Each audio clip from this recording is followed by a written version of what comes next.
Estou a gravar este vídeo com o coração apertado. Sério mesmo.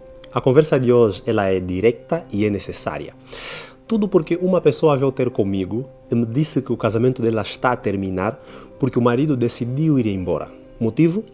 Ele disse que a esposa é a culpada de os filhos estarem a nascer com anemia falciforme. Sim, segundo o cidadão, o problema é a mulher. E para piorar, aqui em Angola chamam essas crianças de celulosos. Até hoje ninguém sabe de onde saiu este nome, mas o preconceito saiu de um lugar bem feio. Aqui em Angola, muita gente chama quem tem anemia falciforme de celuloso.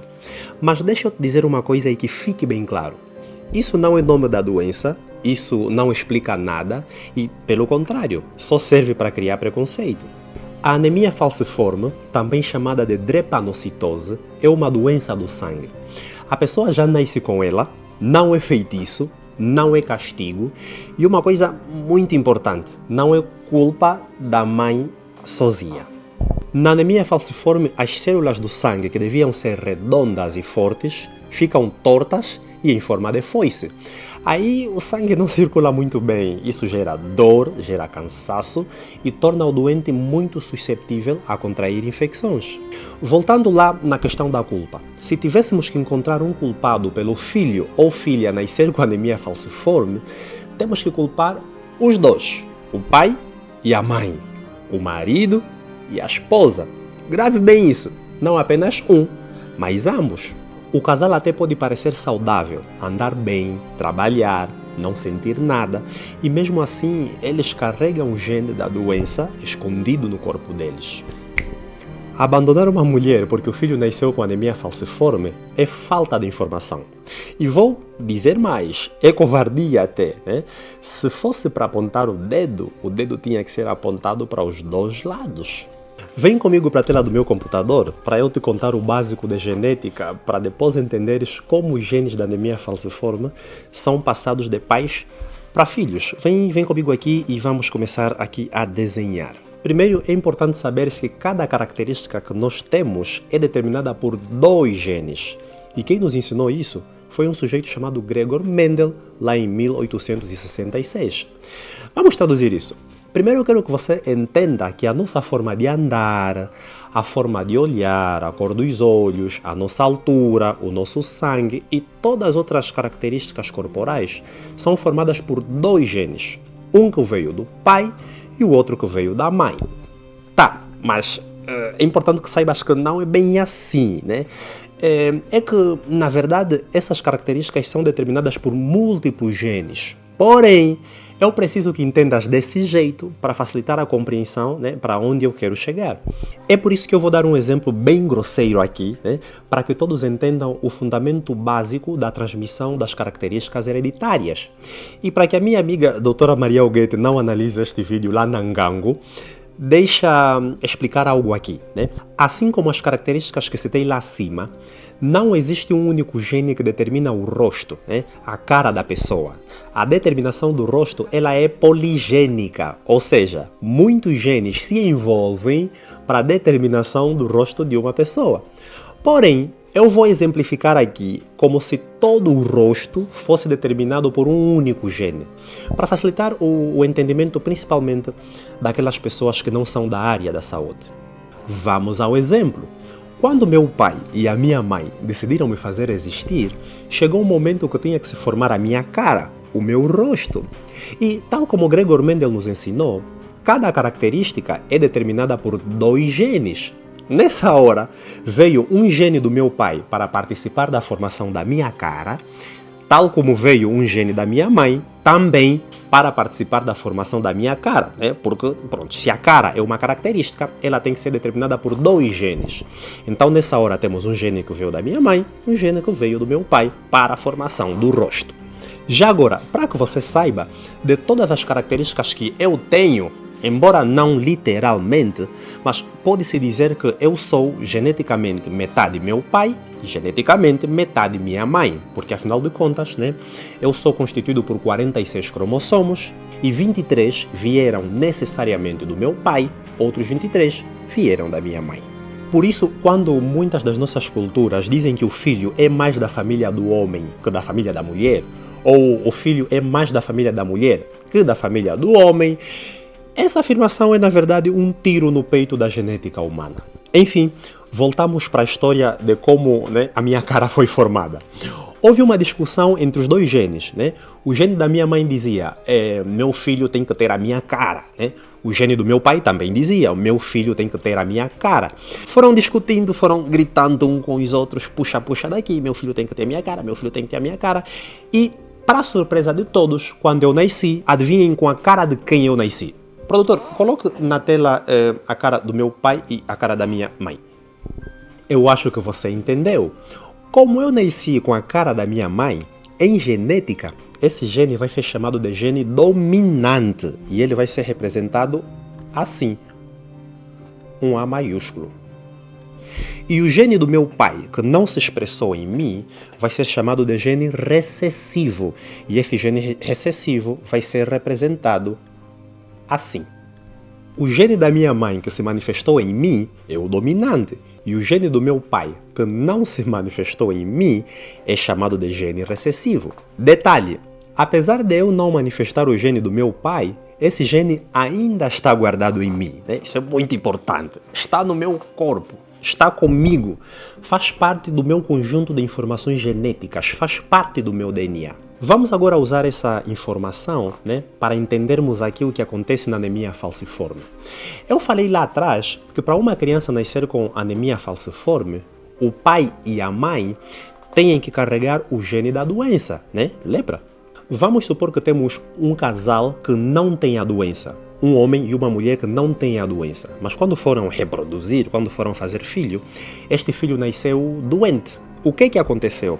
Na verdade, o homem, o marido, ele é assim, a mulher também é assim. Ou seja, o homem, ele é saudável, ou seja, ele é dominante para a saúde, ele tem a saúde, porém, ele guarda o gene da doença.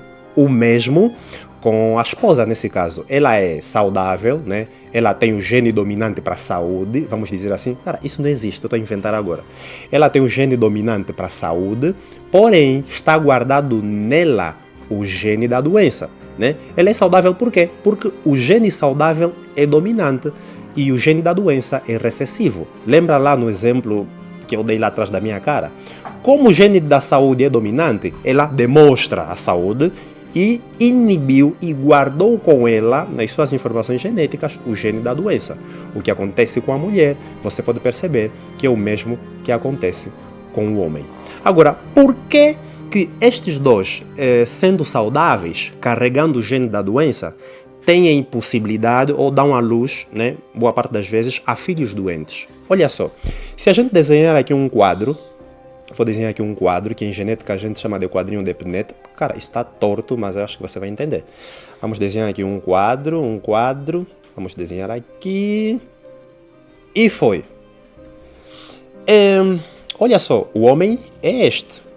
Vamos colocar aqui então os genes do homem. Tem um gene saudável e um gene doente. Os genes da mulher são estes. Vamos colocar aqui da mulher um gene saudável e um gene doente. Quando este casal vai reproduzir, vai fazer filho, o que pode acontecer? Olha só, este gene dominante do marido pode se encontrar com este gene dominante da mulher.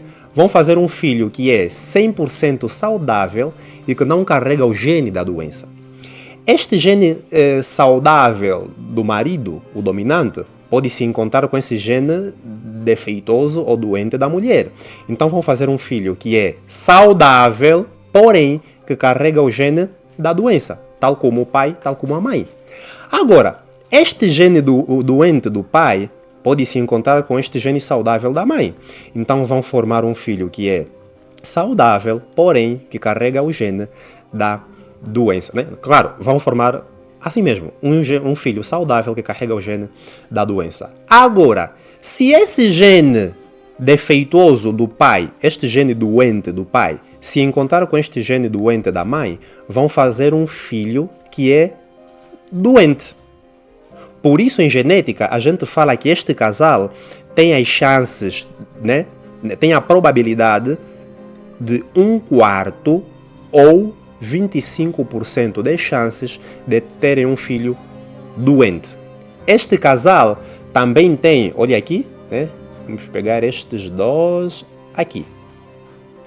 Este casal também tem 2/4 de probabilidade, que é igual, é a mesma coisa que 50% de chances de ter um filho que é saudável, né? Ou seja, isso mesmo, de ter um filho que é saudável, porém que carrega o gene da doença.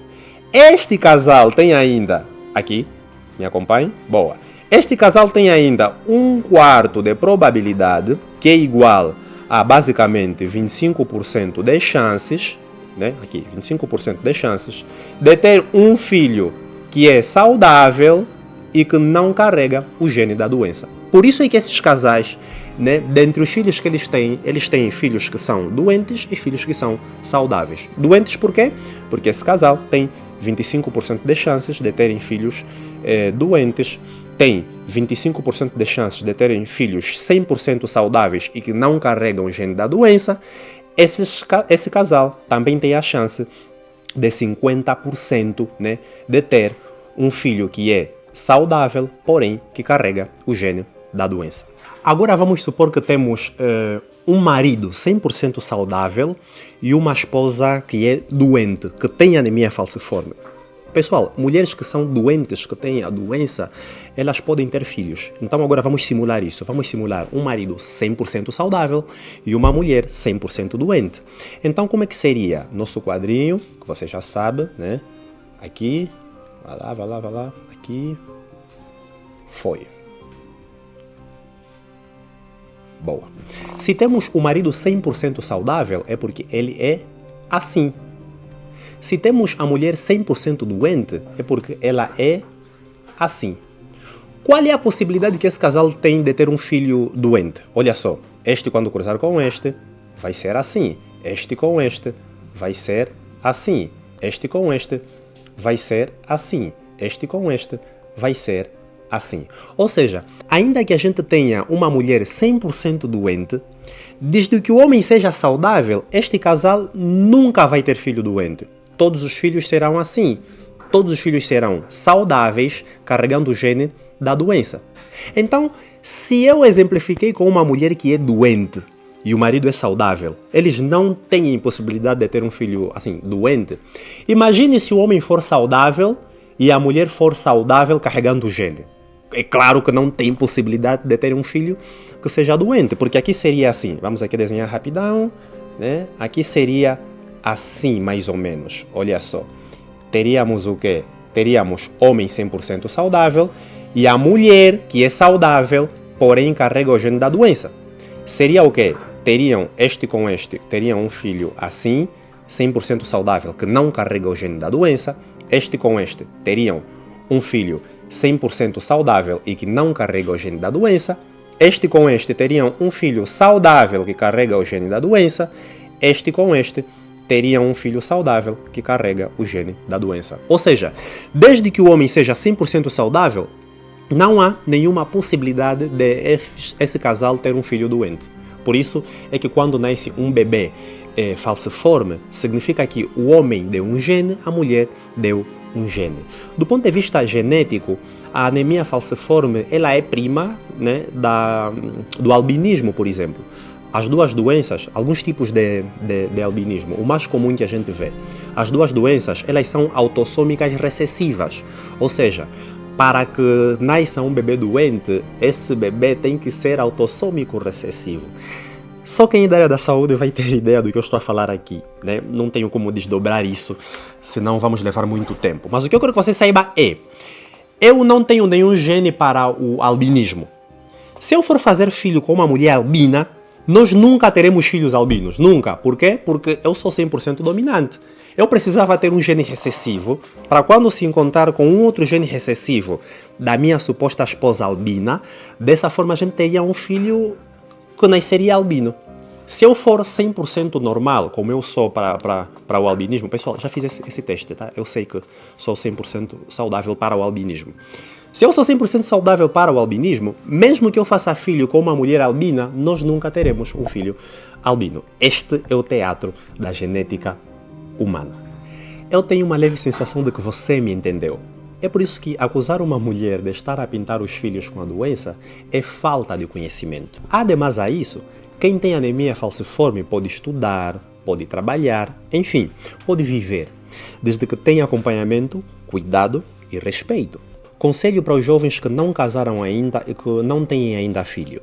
Antes de se unirem em matrimônio com alguém, dentre muitos exames que o futuro casal deve fazer, existe um exame muito simples, muito barato, inclusive está disponível de maneira gratuita nos nossos hospitais públicos, chamado eletroforese de hemoglobina, que informa se o casal é portador ou não do gene falciforme.